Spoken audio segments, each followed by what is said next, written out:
Hey nerd, welcome to another episode of Where the Streetlights End.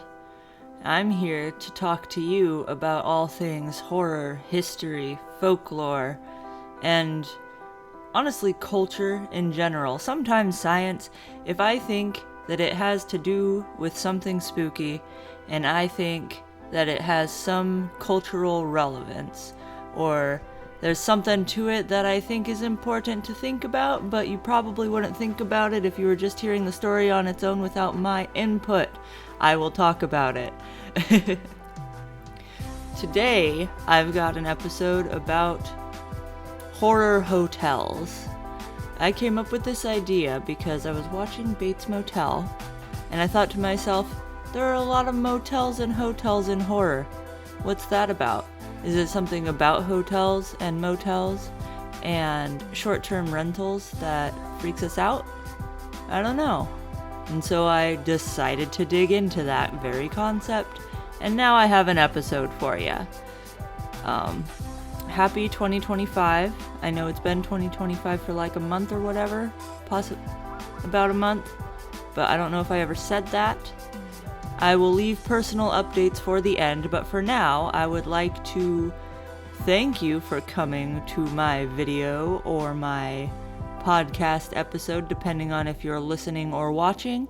I would like to ask that you join my Patreon if you want to be a part of the conversation and get extra background information or personal updates about how I'm doing the stuff. Links to sources, extra photos, behind the scenes content or whatever. That's all on Patreon.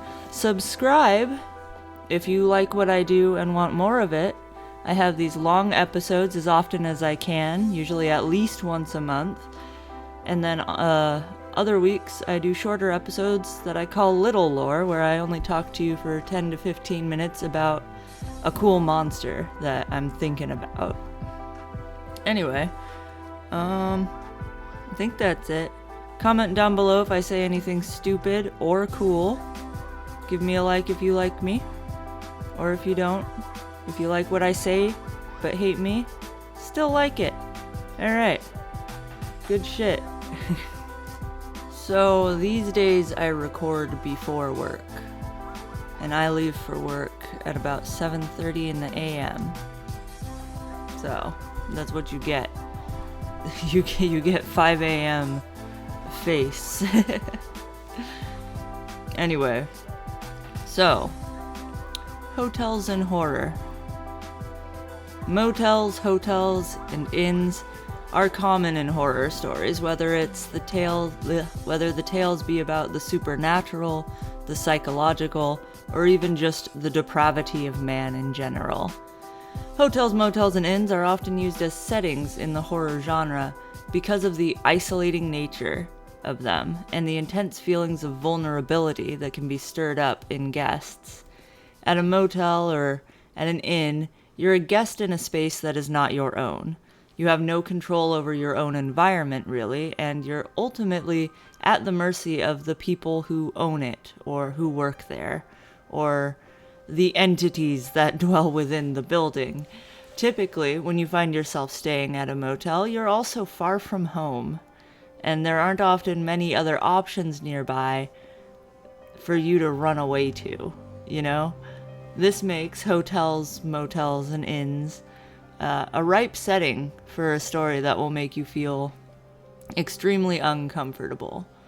This is a trope that I'd like to explore because until recently, it hadn't really occurred to me how many influential horror stories take place in hotels, or how many urban legends are based on them, or even how many terrible things have occurred in such spaces in real life. I found myself wondering what it is about these destinations that causes them to stir up fear in our minds and make us so, uncomfortable. You know what I mean?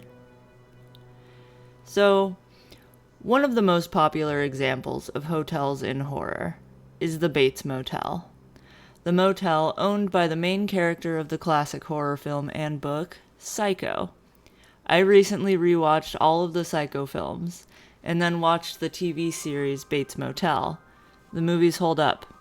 The show was weird, having just watched the movies, because it took place in the 2010s, and the movies took place in the 60s.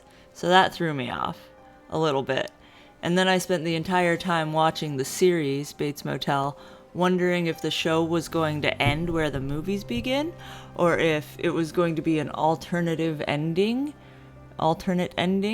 or if the show was going to go through a retelling of the events of the movies. Or it was kind of all of those, and also none of them. It was a good show, though, They just added a whole lot of modern drama TV show shit to it that I don't believe was even conceived of in the films. I, however, have never read the OG book, and therefore I can't say one way or another if there's anything in the source material that points toward the strange, crooked town and shady weed industry and ridiculous family drama that makes the show so entertaining for what it is. So, the motel in the Psycho franchise holds its own special place in the minds of horror fans because it's crucial to Norman Bates' evil doing. In the first movie, an unsuspecting woman stops to stay at his motel and finds Norman to be awkward but charming, as you do. She didn't know that he did weird stuff there and had peepholes and would watch his lady guests and get all riled up about how having a butt makes you a slut, and then murder them because the hallucination of his overbearing and judgmental mother told him to do so. In the Psycho films and in the show, the hotel serves as both Norman's beard? What's the word for that doesn't have to do with gay stuff? His cover that makes everyone around think that he's a normal, reasonably functioning member of society, a business owner even, and has his own, and the hotel serves as his own little ecosystem of perversion and psychotic delusion. Guests who stay at the Bates Motel are always in danger, whether they do anything wrong or not, simply because at that place, Norman, who is a psycho, is in control. Also, the motel is way off in the middle of nowhere, out of the way of the main road. They even talk about how there's like a bypass that takes people on the highway, so they pass it, so they aren't going by it anymore when it otherwise had been a hoppin' destination. So since it's off the main road now, this means that the people staying there are pretty much doing it because they have to, and they've got no other place to go. You know what I'm saying? The entire story of Norman Bates and the weird shit that he does wouldn't exist as it does if it weren't for the motel. The motel is a central part of the Norman Bates Psycho story. Does that make sense? Did I explain that right? I hope you know what I mean. So then there's also another, totally different type of horror story in which the motels are equally important. So while the Bates Motel serves as the quintessential example of a hotel setting where victims are helpless at the hands of a dangerous human predator, there are far more, countless, examples of similar settings that set unsuspecting characters at the mercy of not human forces, but supernatural ones. The most well-known of these is, of course, the Overlook Hotel. That's the hotel in Stephen King's book The Shining, which was then turned into a movie by Stanley Kubrick and co-written by Diane Johnson. Sorry, I can't get comfort. I'll never be comfortable. Not once in a single one of my episodes will I be comfortable. I tend to stick it out pretty alright through the little lores. But if you do my long episodes, you understand I've had an ass that won't quit. The hotel in Stephen King's book, The Overlook. It was co-written by Diane Johnson and directed by Stanley Kubrick. There we go. In this story, an alcoholic writer takes on the job of caretaker for a hotel through the winter months. So he brings his wife and son with him to just kind of hang out there and enjoy the scenery until the tourist season starts again. Unfortunately for everyone involved, the hotel is fucking haunted, and the malevolent forces within drive the main character insane slowly over time. He starts acting real weird and having terrible, vivid dreams of killing his family, and it turns out the previous caretaker of the hotel had in fact murdered his whole family while he was there, and the property was tainted with the negative energy from that event. And others, probably. Other events. Either way, the main character descends further into madness and starts chasing his wife around with an axe, and then she has to escape with their son, leaving the crazy husband-dad to freeze to death in the snow. It's a real shit show, as you can imagine. In this version of an evil hotel, it's far more isolated than the example from the Psycho franchise, because it's in the middle of the Rocky Mountains in the wintertime. It's closed and it needs a caretaker because literally no one else will be there, and there's no one nearby to do the job. The family is straight up snowed in with nowhere to go and no one to help them. Isolation and helplessness are kind of ramped up to a 10. And in the case of the Bates Motel, Norman was lurking around watching through peepholes, but at the Overlook Hotel, the pissed-off ghosts of murdered children and such are the ones watching. Both of the stories involve a crazy man on a rampage using the hotel as his hunting ground to kill people for crazy person reasons. But in The Shining, the evil energy of the hotel is what drives the man crazy, whereas Norman Bates has fucking dissociative identity disorder. While I was actually a bit surprised to find that there are fewer examples of hotel horror stories than I expected, they are a pretty common trope in the horror genre, although oftentimes they aren't necessarily hotels or inns. Other lodging-type settings serve the same purpose in a lot of horror movies, and they provide a freaky fucking atmosphere for the same reasons.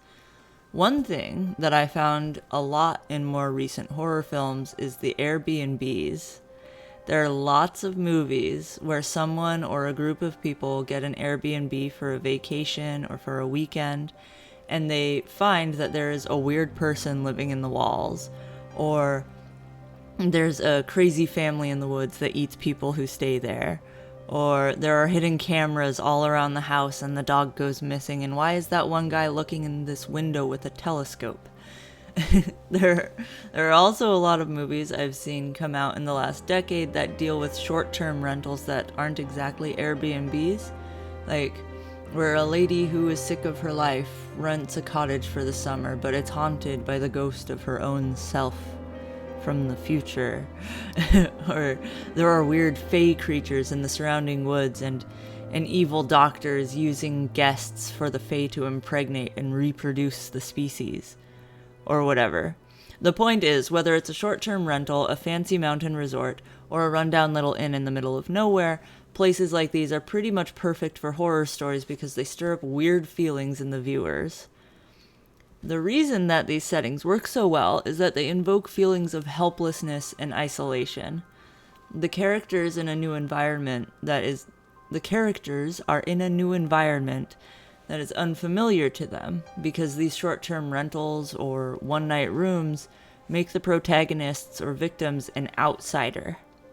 At places like these, no one stays long except for the owners or the workers and caretakers. There's no personal connection to the place, and there's always something that you don't actually know what's on the other side of the wall. You don't know what's going on over there on that side of it. What are those weird noises? You've never been there before. Is it the heating ducts? Is it the pipes? You don't know. You've never been there. You don't know nothing. Oh, you gotta know something. Nope, don't know nothing.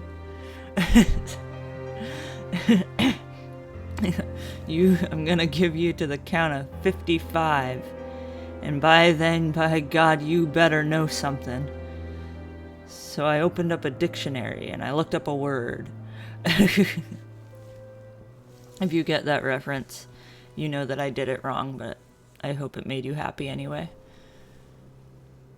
You don't know what's on the other side of a wall in a hotel because you've never been there before. You've never been on the other side of the wall. But someone else does know what's on the other side of the wall.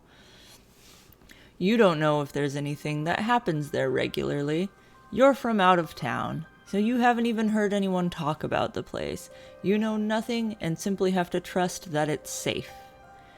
Ultimately, when you stay in a motel, you are vulnerable. You do not know for sure that you're safe there. You don't know anything about the other guests. You likely don't even know the layout of the building or what can be found in the surrounding area. And you're here to sleep. Sleep is the most vulnerable you can possibly be.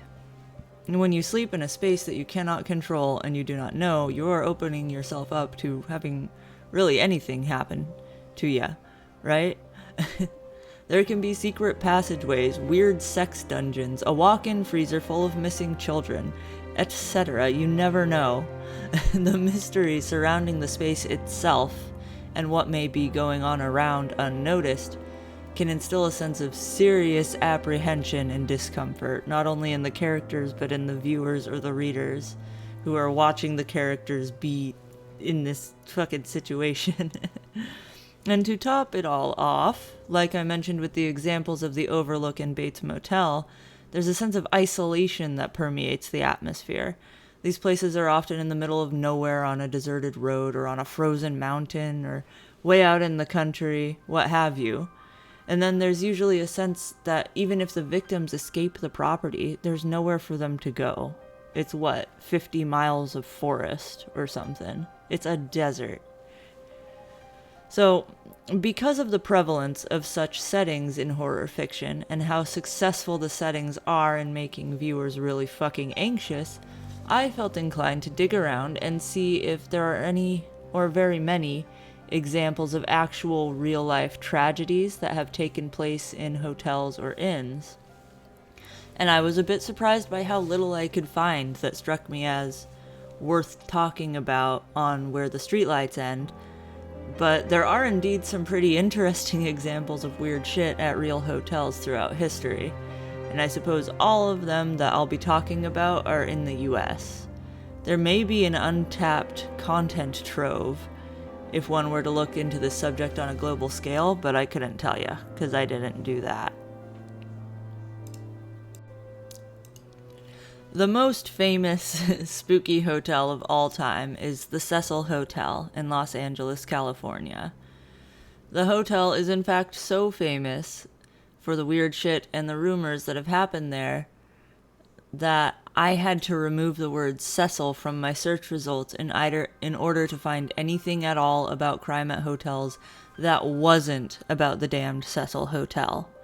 Which means that I don't want to talk too much about it because it's boring and unoriginal to do so at this point.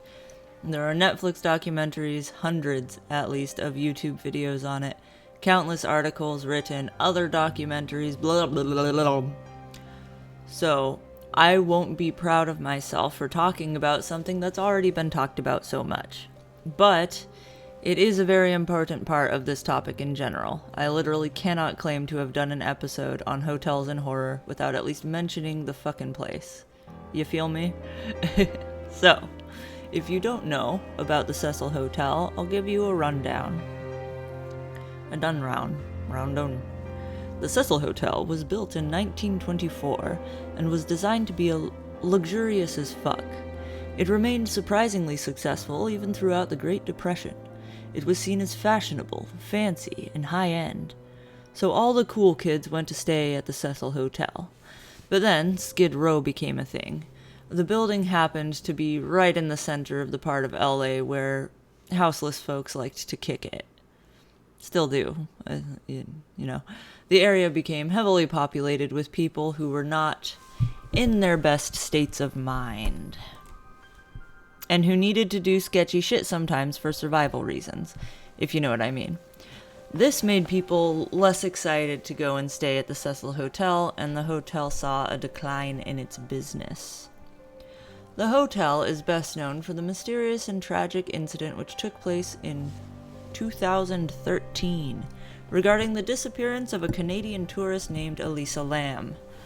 She went on a little solo adventure in the US, and it was supposed to be fun and exciting and fuel for her fantastic writing habit, but it was not in the end a good thing for her. She had last been seen on January 31st, 2013, and was reported missing by her parents on February 8th. Oh. This happened like exactly 12 years ago. Wow. She had been staying at the Cecil Hotel, which at the time was rebranded under the name of Stay on Main. That's not very good. Her body was eventually found in a water tank up on the roof of the building. This led to a massive mystery that got internet sleuths and nerds all riled up. Because 1. How the fuck did she get up there? 2. How the fuck did she get into the tank herself? 3. Why any of that? 4. Security video footage caught her in an elevator acting super weird on the day she was last seen. And 5. The coroner's report following her autopsy listed her cause of death as being inconclusive. I'm going to go like this to hope that it helps me know where to show you. I found the autopsy report, and it was 27 pages long, but I only saved the one that I thought would be helpful. It says that the body showed no signs of any trauma. And there was a toxicology report, and they checked her for drugs or lack of drugs. And I don't know if I saved that one, but no signs of trauma. Let's see. All of this makes for a pretty intense investigation, and not everyone agrees even still as to what happened. There are a few theories, though, and the most sound one is honestly probably the most upsetting that I've seen. This particular theory has to do with Elisa's mental health. She had been diagnosed and medicated for bipolar disorder, which caused her to have pretty intense manic and depressive episodes. Her erratic behavior in the elevator, which was caught on video, has made many people believe that she was experiencing a mental health emergency and she was in a bout of delirium and hallucination, perhaps. She climbed into the water tank on her own to potentially escape some invisible threat. Then she drowned. But her medication, as I said, there was a toxicology report, her medication was found in her bedroom, or her hotel room, where her bed was. Shut up. The bed she slept in was in her hotel room. So she had it on her, and she had been taking it. Some people have suggested that perhaps she was trying to avoid taking her full doses for some reason, and had been under-medicating, which caused the episode. That is possible, I suppose. But I think it's too easy. It's even straight up a cop-out to answer all questions with, because they're crazy. You can bring up, for example, why was she naked in the tank? Why would she have taken her clothes off while she was in the water tank? And people can avoid coming up with a real answer by saying, well, she was crazy. She did a crazy thing for a crazy person reason. And that won't make sense to us because she was freaking out. And then you can ask, why did she run up to the roof to escape her illusionary enemy rather than go to her room and lock herself in safely? No reason. It's a crazy thing to do, and she did it because she was crazy. It's boring. It's a boring answer. It might be true. That might be it. But it's boring. It's not good writing, reality. Anyway, I find it strange that the cause of death was inconclusive. Because you can tell if someone drowned or not, right? I don't know how because I'm not that kind of doctor. But you can tell if someone was alive before they went into the water or if they died because they inhaled the water. I'm pretty sure. Anyway, the Cecil Hotel was deemed haunted and cursed long before the tragedy of Elisa Lam. Her death on the property, however, served to bolster the rumors that the hotel is an evil place. Rumors had long circulated that it was haunted by ghosts from the Depression era, or by the ghosts of patrons who died long ago. There are theories that it was cursed while it was being built. Some think that the invisible attacker that Elisa Lam was trying to escape may have been a malevolent spirit, or even that the curse of the hotel is what drove her mad despite her taking her medication. Or it's simply the site of many horrible incidences and bad vibes because it's located in an area where troublemaking dudes hang out. While 99% of the homeless population is just good people going through bad shit, living that way can make good people feel like they have to do bad things. I've lived outside, like 10 years off and on of outside living. I know how it is. And housies who end up in areas like that often let the worst parts of themselves come out. They see housies, people who live in houses. We have a slur for you. When they come around, people who live inside go and see a bunch of people living outside. They see what looks to them like lawlessness and moral corruption, and they're so tightly buttoned up and repressed all day, every day at their office jobs and at home with their bitch of a wife that it stirs up all these deep buried chaotic impulses, and they come around acting like bigger assholes even than the outside people. Maybe it's just people being weird and negative there all the time, giving it bad vibes and freaking everyone out. Just my idea. As far as Elisa Lam is considered, though, I'm not totally sold on the idea that she put herself in the water tank. I have more questions, and I doubt they will ever be answered. So, there's another good example. There have been some seriously bad things indeed that have taken place in hotels, and the story of Elisa Lam is one of them, and possibly the most well-known mystery of the sort. But there is also the story of the bastard Benders, on whom I did a little lore episode recently. You can find that in my little lore playlist if you'd like to know more, but the Benders were a family of 4 who immigrated to the US in the 1800s, coming from Germany. They built themselves a small store and an inn not far from Cherryvale, Kansas in 1870. Kate Bender, the lovely young woman of the family, would lure in weary travelers and get them to spend time at the inn, while her brother John Bender Jr. would strike them on the back of the head with a hammer through a canvas curtain. So like, head, butt in chair, head, canvas curtain, hammer, bam. You know what I mean? Fucking sneaky shit. Anyway, so he would hit them with the hammer through the curtain, and then Kate would slit the guests' throats with a knife that she kept in her dress. The victims would be kicked down into a trapdoor that led to a cellar where they would bleed out, and then they were buried in the apple orchard the next day. The Benders carried out straight murking. I'm tired. They carried on straight murking and robbing people who came to stay at their inn regularly until they found themselves under pretty intense suspicion. They ran away in the night, and while countless rumors circulate about what may have happened to them, no one actually knows for sure. They serve as one of the most interesting true stories about an inn or motel being a dangerous place, in my opinion. In my open onion. Opinion. If we skip about 20 years into the future, after the Benders disappeared, we can dig into another real-life example of some seriously fucked up shit going down at a hotel. Kind of. Caveat. Pay mind. Folklore. That means stories people tell. In Chicago, Illinois, in the year 1890, there was a gigantic bastard doing gigantic bastard things, and his name was H. Holmes. H. Holmes constructed a massive 100-room hotel that he named the World's Fair Hotel. Sorry, I gave my dog a dental chew treat, and she can't figure out how to chew it.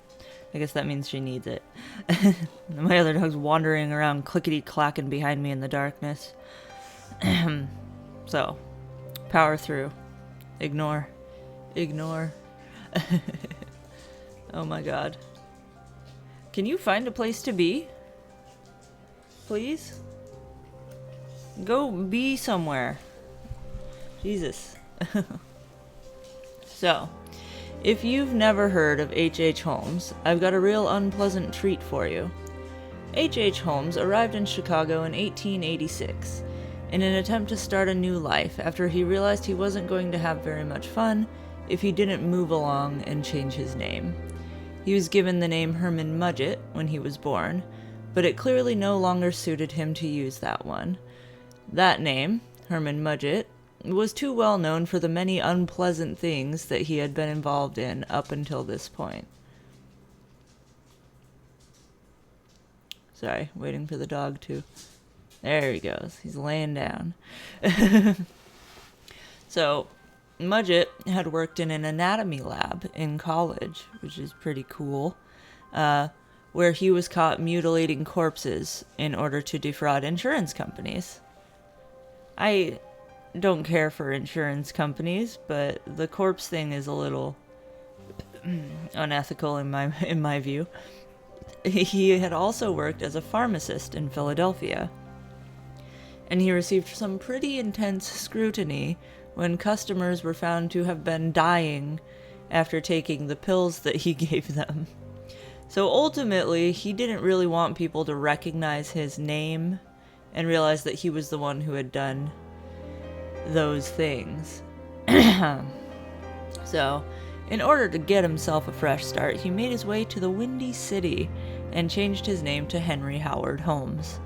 He quickly used his college education in the medical field to land a job at a drugstore, and he got on with his new life, or multiple new lives simultaneously. He was apparently a rather charming lad, and was pretty good at getting the things that he wanted from anyone he wanted stuff from. He was apparently married to 3 separate women at the same time in 1886, and I always wonder how someone would just not notice that their partner was carrying on multiple other marriages. Like, I kinda get it if they, like, travel for work or something and they're gone for months at a time because of that, but this guy just worked at a store there in town, like on the road, every day. Was he just staying with each of them 2 nights a week on a regular rotation? None of them wondered where he was the other several nights a week? Not victim blaming, but like, I'm legitimately curious how that works. Maybe I'm, like, what's the word? Hyper attentive, paranoid or something. Well, maybe these ladies should have been paranoid. Because... Alright, moving on. Anyway, in 1887, this guy bought an empty lot across the street from the drugstore he worked at, and he began construction on a 3-story building. That was big at the time. Very normal now, I know. But back then, that was a big deal, alright? They called it a mansion, or a castle, in fact. Though, while 3 stories isn't very big to us now, it was actually very wide, the building. It took up the entire block, and it had 100 separate rooms. During construction, Holmes claimed that the building was intended to be used as apartments and shops. No one really thought much of it because there was construction going on all over Chicago at the time. It was quickly becoming a major city due to its location on railway lines and then Lake Michigan being right there. So this one giant ugly building didn't really stick out among all the other construction in the area. He designed the first floor to be able to house shops for new businesses, and the 3rd floor was constructed to be used as apartments. The 2nd floor was to remain a mystery to the people living on the 3rd or working on the 1st. The 2nd floor contained a weird, complicated maze of hallways and rooms. The basement was an elaborate nightmare. As the hotel was being constructed, Holmes fired and hired and fired and hired new architects and construction companies over and over again. The theory behind this is that he didn't want anyone to ask too many questions about the funky-ass design of the 2nd floor and the basement. By continuing to switch between different builders or no one group of people became too familiar with the suspicious-ass layout and wonder about his true intentions for the building. Construction was completed in 1892, and by 1894, only 2 years later, police were working their way through the labyrinth of horrors, collecting evidence that suggested the hotel had been the setting for an unknown number of terrible, fucked up murders. As the stories say. Right? As a professional educator, I want to emphasize, as the stories say, or so the story goes. Throughout the house, the pigs found false walls, some walls and hinges that allowed them to swing open and shut. Some rooms had 5 doors in them, and others had no doors aside from the swinging false ones that were walls, you know? There were chambers designed with soundproofed walls, some walls that were plated with iron, rooms lined with weird gas fixtures, that's a big one that comes up a lot, and chutes or tunnels that ran from the 3rd and 2nd floor down to the basement. So the stories say. It is said that for a while, the pigs were just fucking confused as they wandered around trying to make sense of the floor plan. And eventually, however, they realized that there was a very real reason for the design. They found a giant pile of bones. Based on the sources I've found, it sounds like the bone pile was just a huge pile made up of a bunch of different disorganized bones from a wide variety of once living bodies. Most of the bones turned out to be from animals, but others were definitely from humans. They uncovered one set of bones that was clearly from a child of about 6 or 7 years old. After finding the bones, a large crew of authorities made their way down into the basement, where they found undeniable proof that Holmes had been up to some seriously gruesome nonsense. They found an operating table soaked in blood, surgical tools strewn about all willy-nilly, women's clothes, things described as bizarre torture devices, and shelves of bottles of acid. It was discovered that Holmes would drop his victims down the chutes into the basement, head on down there himself, torture them if they were still alive, and dissect them when they were not alive any longer. He would pull out their bits and their pieces and clean them and sell their organs or skeletons on the black market to medical institutions. Remember when I told you that before he came to Chicago, he had gotten in trouble in college because he was doing weird stuff in the anatomy lab? He had enjoyed doing that a lot, apparently. And he continued to do weird stuff to people and their bodies for monetary gain. He had a niche. Nothing wrong with that. Now, when describing the weird layout of the building, I made a point to emphasize that the description I provided was based on the stories told, right? Historians, especially in recent years, have been very skeptical of the stories regarding the trapdoors in the gas chambers built into the hotel. It is pretty widely believed that much of those details are exaggerations that were made in the newspapers being printed at the time. I'm sure that the architecture was weird, and it seems that he did indeed have a weird basement and a chute that he used to drop people down there, but in reality, the second floor probably wasn't that complicated and maze-like as it was made to seem in a lot of the sources. That's just good, exciting writing, you know? Maybe not reality there. Although the stories of the building have been exaggerated, it is absolutely true that H.H. Holmes was a total fucking bastard, and he killed a bunch of people. To be honest, the number of people that he killed has also been greatly exaggerated, but if I'm being real with you, typically one person being killed is still too many people to kill. Killing one person is too many, so anything more than that is some dick shit.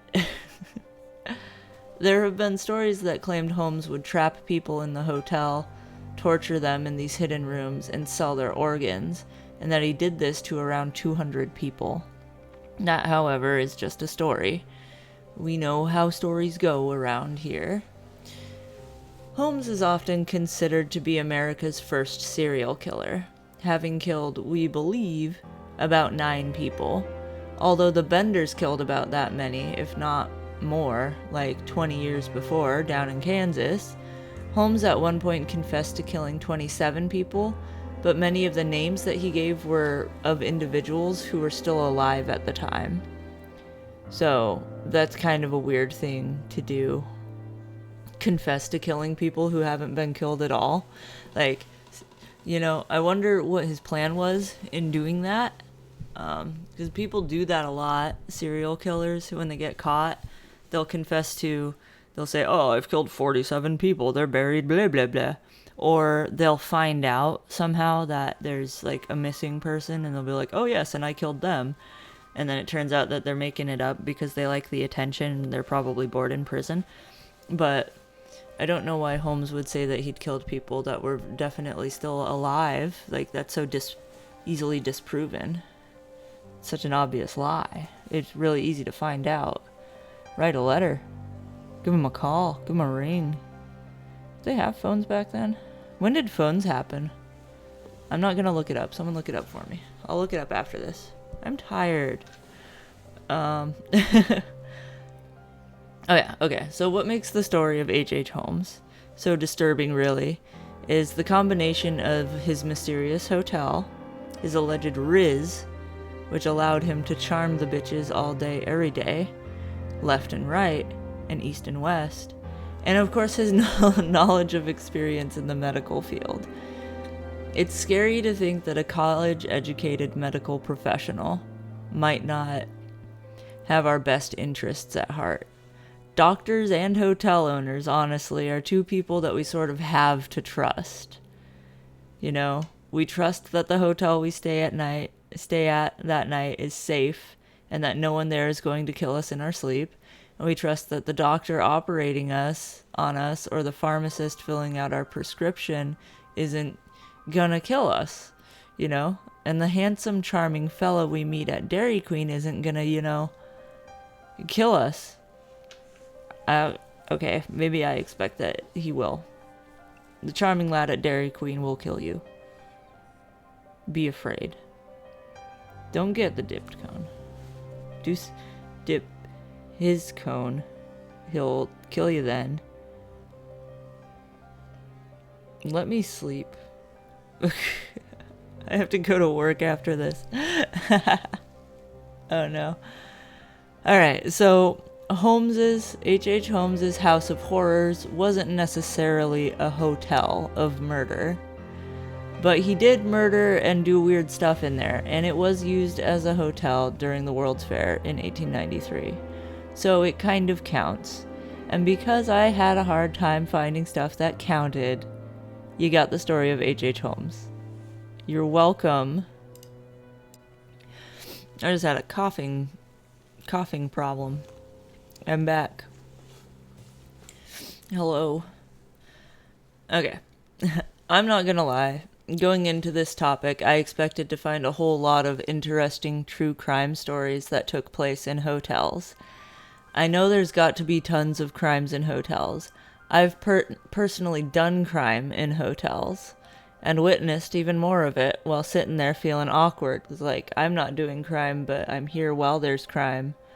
Does this make me criming? Criminy.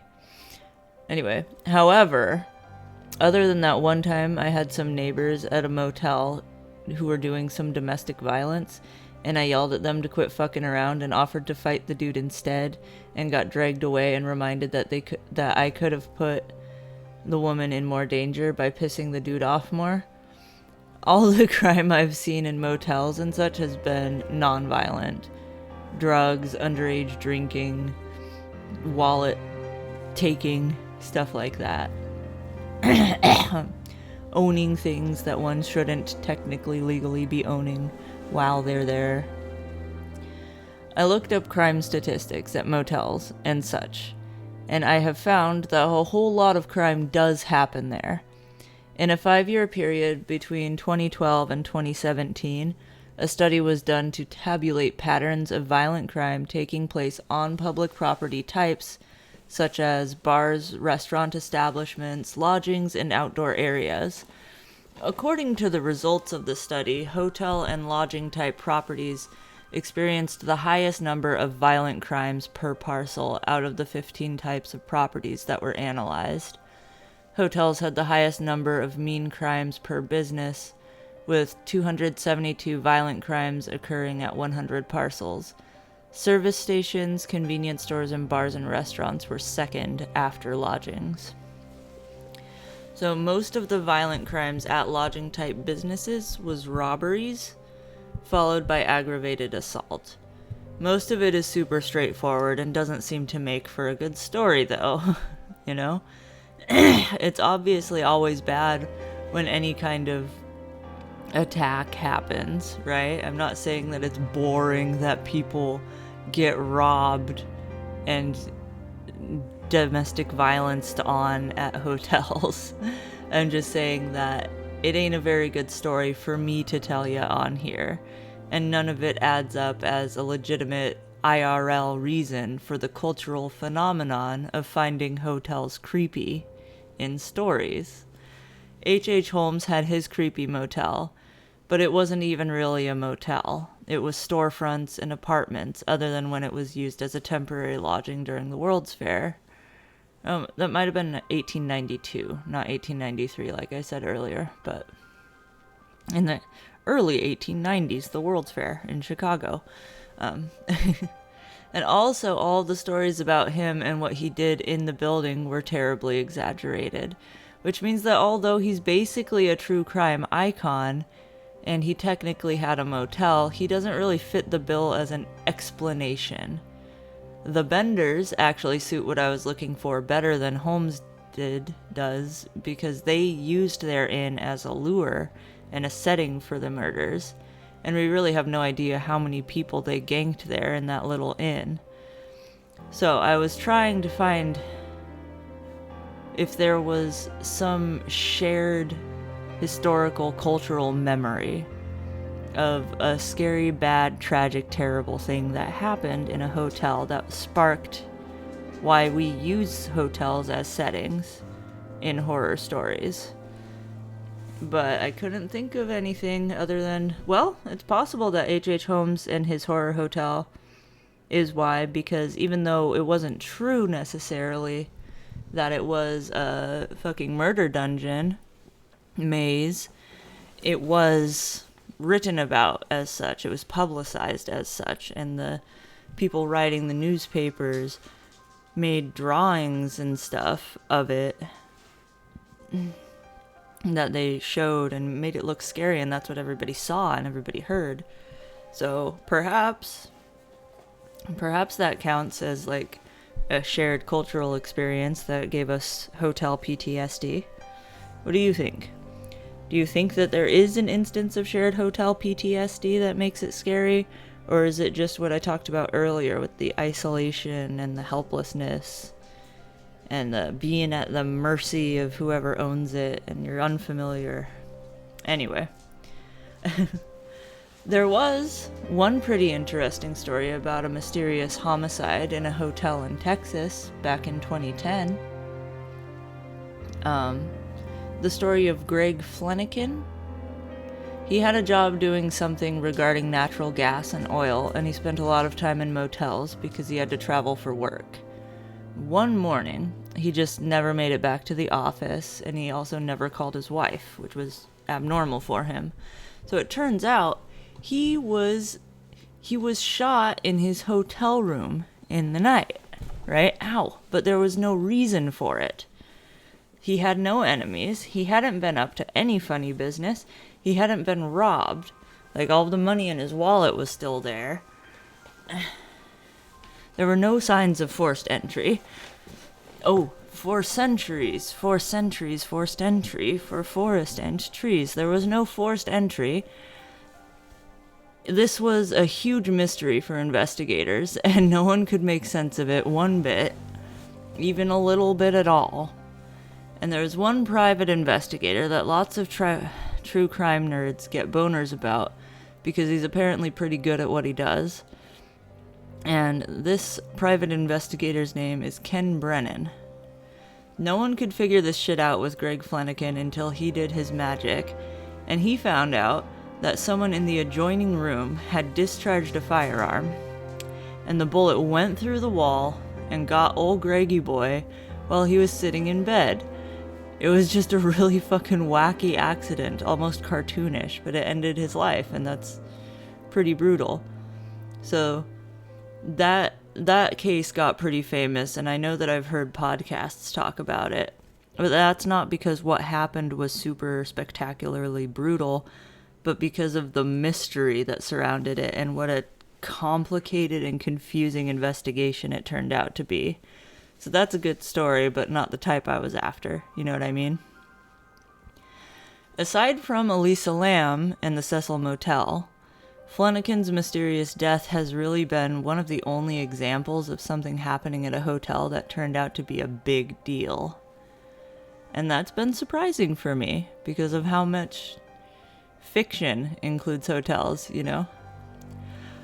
I have, however, found like hundreds upon hundreds upon hundreds of hotels that claim to be haunted. So, there are hotels all across the United States with reputations for being extremely fucking spooky.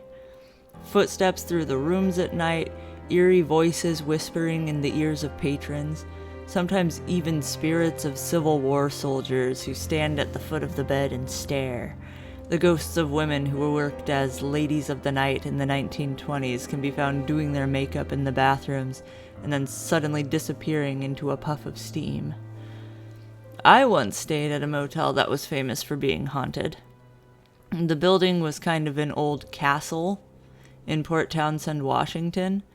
I don't remember all of the details, but the story goes that the building was once a nunnery, or a convent, or whatever they're called, and a certain nun hanged herself from the window of one of the rooms on an upper level, and her spirit still haunts the halls, and that room that she chose to dangle herself out of is said to be under constant threat of ghostly shenanigans. It was turned into a hotel eventually, and guests claimed to see her and hear her in the night. I stayed there, and I saw nothing, and I felt nothing. It was a really nice fucking building, though. It was gorgeous. Like, if you're into architecture and interior design, these old, supposedly haunted hotels can be fantastic, even if you don't think that there are actual specters about. It's just really cool to be in there. And they have a smell. It's an old smell. No matter how much Febreze you know the housekeeper sprayed. Anyway, one common theme that I have come upon while reading about these haunted hotels is that they're all pretty old. Like, the buildings were constructed 100 years ago or so, or longer, and were originally used as some sort of establishment. One moment, I require a drink of something because my throat is going to attack me.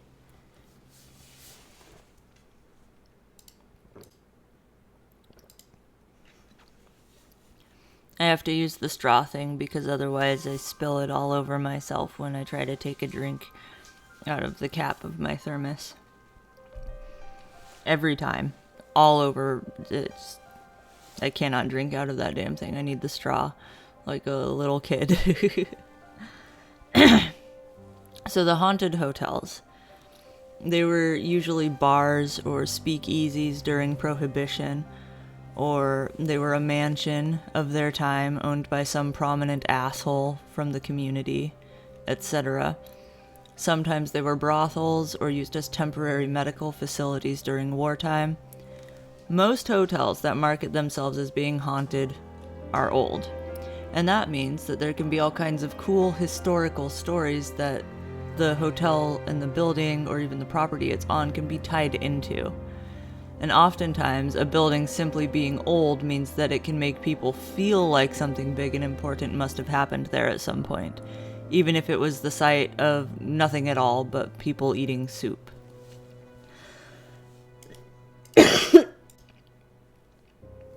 Jesus, coughing. Oh no. It's Wednesday, my dudes. I upload on Fridays. I'm two days ahead of you. I'm in the past. It's not good to have a Wednesday cough. It seems to me that the reason hotels are used so much in horror has nothing at all to do with real-life historical events. And we aren't mass traumatized by any one particular tragic event which took place in a hotel. We just find them fucking creepy because of the psychological responses to being somewhere that we aren't in control. The vulnerability and isolation that tend to come along with staying at a hotel allows the brain to sort of run wild with anxieties. We don't know what goes on here. We don't know the people around here. We don't even know necessarily if there are hidden cameras in the shitter and some dusty old perv is gonna pull the taffy while I'm farting in the shower. We don't feel safe entirely, and that's because someone else is in control of our environment.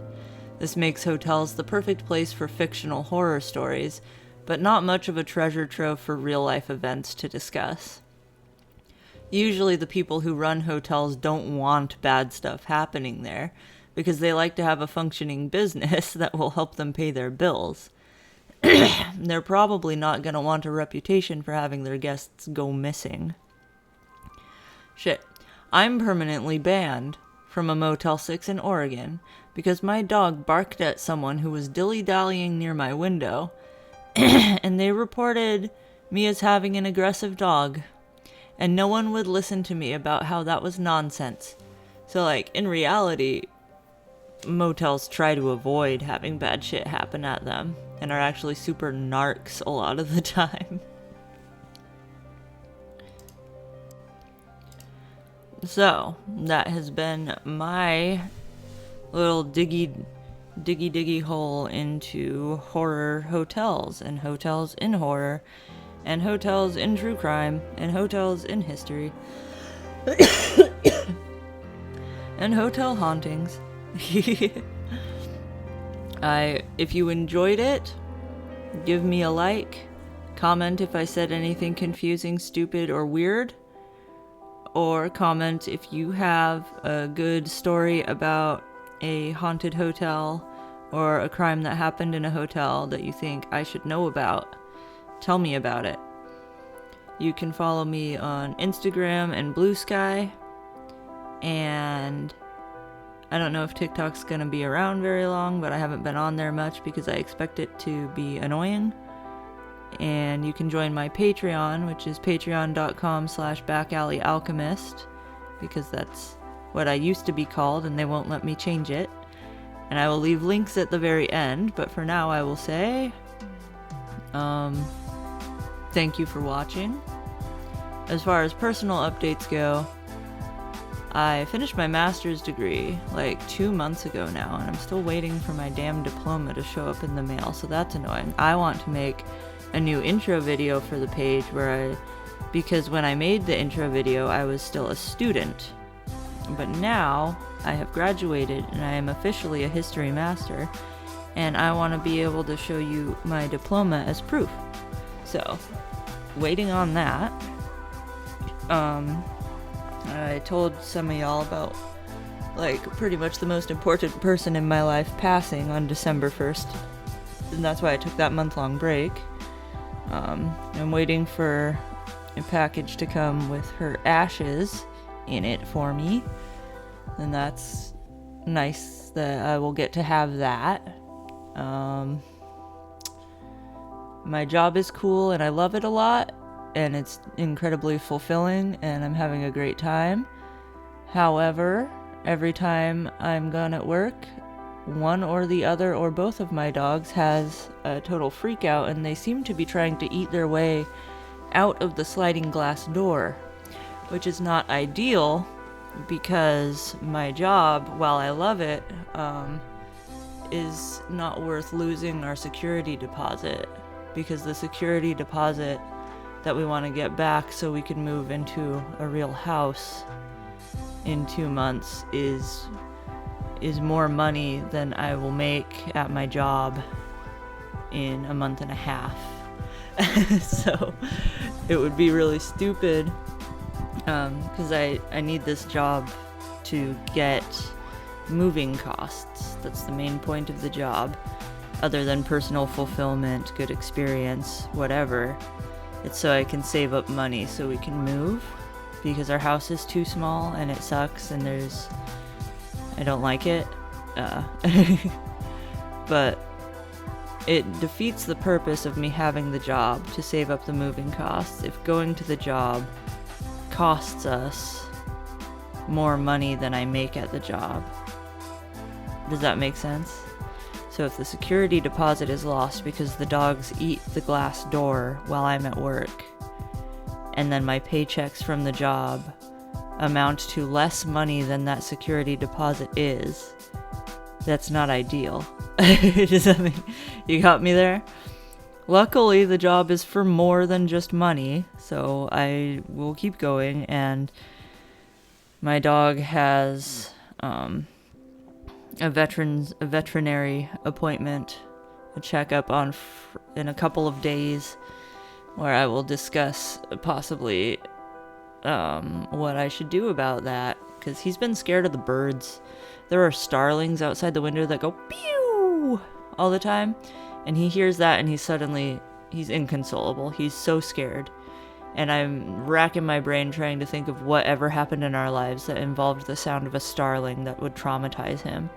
But he's been terrified nonstop, basically since I started working regularly, so it might be more an issue of general anxiety. Oh god, what's that sound? Mom is leaving, I'm gonna die. Anyway, hopefully that stops. And I can help him with that. That's the most thing in my life other than my job right now, is trying to figure out how to make my dogs happy. Yeah. If I could make money doing this so I could be at home, I wouldn't have to worry about that.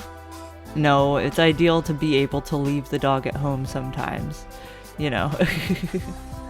They're fine when we're only gone for a couple hours, like we go to the store or go do something. It's just if I'm gone the full 8 hours of me working, which is only 5 hours of me working, but I have to drive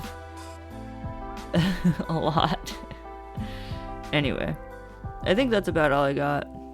I have a throat thing and a lung thing, and I had a throat-lung thing a week ago, and I stayed home for the day, and it didn't get better, and in fact it seems to be getting worse. So that's annoying. Also. Oh well. Later, nerd.